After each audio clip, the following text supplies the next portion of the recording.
पश्चिमी एशिया का युद्ध अब सिर्फ मिसाइलों और हमलों की लड़ाई नहीं रह गया, बल्कि इसका असर पूरी दुनिया के लोगों के घर और दफ्तरों तक पहुंच गया है। लोगों के जीवन में इसका असर आ रहा है।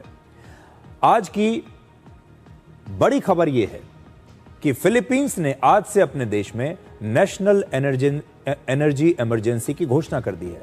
तेल संकट के बाद यह दुनिया के किसी देश का अब तक का सबसे बड़ा फैसला है जहां इमरजेंसी लगा दी गई है। फिलीपींस में सरकारी दफ्तर अब हफ्ते में सिर्फ 4 दिन खुलेंगे। प्राइवेट सेक्टर को वर्क फ्रॉम होम करने के लिए कहा गया है, जबकि गैर जरूरी सरकारी यात्राओं पर रोक लगा दी गई है। बांग्लादेश में भी हालात बिगड़ रहे हैं। वहां पेट्रोल पंपों के बाहर लोगों की लंबी लंबी लाइनें लगी हुई हैं। पेट्रोल और डीजल की कमी से पेट्रोल पंप बंद हो रहे हैं। बांग्लादेश में आज जेट फ्यूल की कीमत 79% बढ़ा दी गई। बांग्लादेश में यूनिवर्सिटीज और कॉलेजों को बंद कर दिया गया है। कोचिंग सेंटर्स बंद पड़े हैं और कहा गया है कि सारी जो क्लासेस हैं वो ऑनलाइन होनी चाहिए। घर और टेक्सटाइल फैक्ट्री में हर रोज 5 घंटे बिजली की कटौती चल रही है। गैस की कमी से 5 में से 4 सरकारी फर्टिलाइजर प्लांट बंद कर दिए गए हैं। यह हाल है बांग्लादेश का। अब पाकिस्तान में देखिए, पाकिस्तान में स्कूल और कॉलेज 2 हफ्तों से बंद हैं। आधे सरकारी कर्मचारी घर से काम कर रहे हैं, जबकि बाकी आधे कर्मचारी अब दफ्तर में हफ्ते में सिर्फ 4 दिन ही काम कर रहे हैं। गैर जरूरी सरकारी गाड़ियों का इस्तेमाल बंद कर दिया गया है। सरकारी विभागों में ईंधन की सप्लाई 50% तक कम कर दी गई है और कुछ जो बड़े सरकारी अधिकारी हैं उनकी तनख्वाहों में भी कटौती की गई है। श्रीलंका में सरकारी दफ्तर, अदालतें, स्कूल, कॉलेज और यूनिवर्सिटी अब हफ्ते में सिर्फ 4 दिन खुलेंगे। अब हर बुधवार को भी छुट्टी की घोषणा कर दी गई है। सरकार ने QR कोड वाला फ्यूल पास शुरू किया है, जिसके आधार पर अब प्राइवेट गाड़ियों को हफ्ते में सिर्फ 15 लीटर पेट्रोल या डीजल ही मिलेगा, जबकि पब्लिक ट्रांसपोर्ट को 200 लीटर तक की अनुमति दी गई है। तो राशनिंग शुरू हो गई है श्रीलंका में। भूटान की सरकार ने अपने लोगों को वर्क फ्रॉम होम करने को कहा है। जमाखोरी रोकने के लिए डिब्बों या फ्यूल कैन में अब वहां पर पेट्रोल देना बंद कर दिया गया है। वियतनाम में कंपनियों से वर्क फ्रॉम होम लागू करने की अपील की गई है। पब्लिक ट्रांसपोर्ट, साइकिल और कार पूलिंग को बढ़ावा दिया जा रहा है।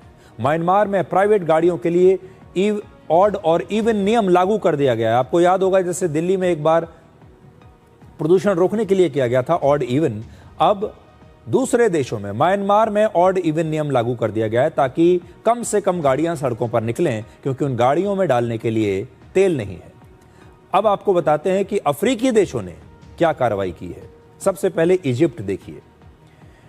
इजिप्ट में 28 मार्च से शॉपिंग मॉल्स, रेस्टोरेंट्स और रिटेल दुकानों को रात 9 बजे तक बंद कर दिया जाएगा, जबकि सरकारी इमारतों को शाम 6 बजे बंद कर दिया जाएगा। बिजली बचाने के लिए रोशनी वाले बिलबोर्ड्स बंद कर दिए गए हैं।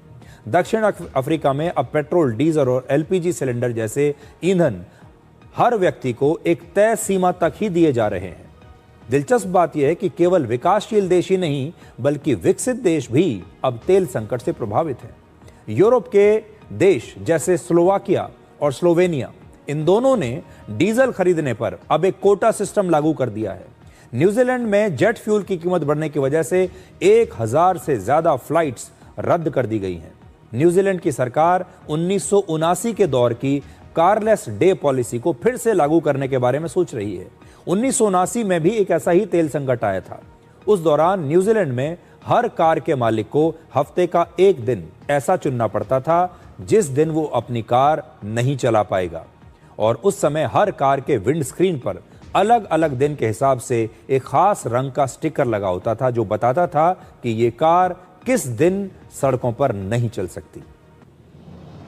तो आप देखिए, दुनिया भर के जो देश हैं वो इस ऊर्जा संकट से निपटने के लिए अब अपने अपने देशों में सख्त कानून लागू कर रहे हैं। सब जगह राशनिंग हो रही है। अब सबको पेट्रोल डीजल नहीं मिल रहा है, उसके लिए राशनिंग है। स्कूल, कॉलेज, यूनिवर्सिटीज़ बंद किए जा रहे हैं। सरकारी दफ्तर हफ्ते में 4 दिन खुलेंगे। बहुत सारे नए नियम इन देशों में लागू हो गए हैं। लेकिन बड़ी बात यह है कि भारत में रहते हुए अभी तक ये युद्ध आपको इतना नहीं चुभा होगा जितना इन देशों में लोगों को अभी भी चुभ रहा है। और यही कारण है कि जब आप किसी मजबूत देश में रहते हैं, जब आप किसी मजबूत नेतृत्व वाले देश में रहते हैं, तो आपको दुनिया भर में जो संकट होता है वो आप तक आखिर में पहुंचता है, सबसे पहले नहीं पहुंचता है। ये वो देश हैं जहां तेल का ये संकट सबसे पहले पहुंच गया। लेकिन अभी भी हमारे देश के लोग किस्मत वाले हैं कि अभी तक ये हालत हमारे देश में बिल्कुल नहीं आई है। इंटरनेशनल एनर्जी एजेंसी यानी IEA के मुताबिक इस युद्ध का प्रभाव 1970 के दशक के तेल संकट और 2022 के ऊर्जा संकट के संयुक्त असर के बराबर है। दोनों को असर को मिला लिया जाए उसके बराबर है। अब तक इस युद्ध में पश्चिम एशिया के 40 से ज्यादा एनर्जी इंफ्रास्ट्रक्चर्स को नुकसान पहुंचा है।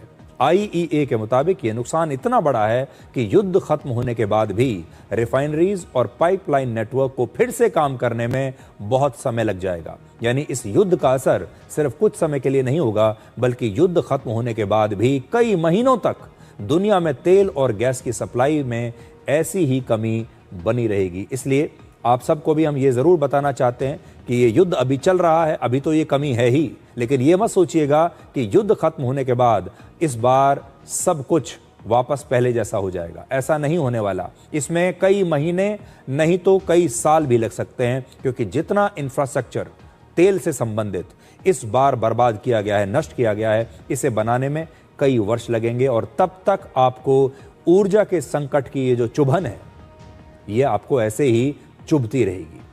अब ये हर देश की सरकार के ऊपर है, हर देश की सरकार की नीतियों के ऊपर है कि वो अपने देश के लोगों का प्रोटेक्शन कैसे करती हैं, कैसे वो ये सुनिश्चित करती हैं कि इस युद्ध का असर उसके देश के लोगों तक कम से कम पहुंचे। भारत उन गिने चुने देशों में है इस समय भी दुनिया के जहां पर इस युद्ध का असर अभी लोगों तक कम से कम पहुंचा है। अभी भी आपको ऐसा नहीं लगा होगा कि आपके जीवन में कोई बहुत बड़ा भूचाल आ गया है, आपके जीवन में कोई बहुत बड़ा बदलाव आ गया है। हालांकि बहुत सारे देश ऐसे हैं जिन्हें ऐसा लग रहा है अभी।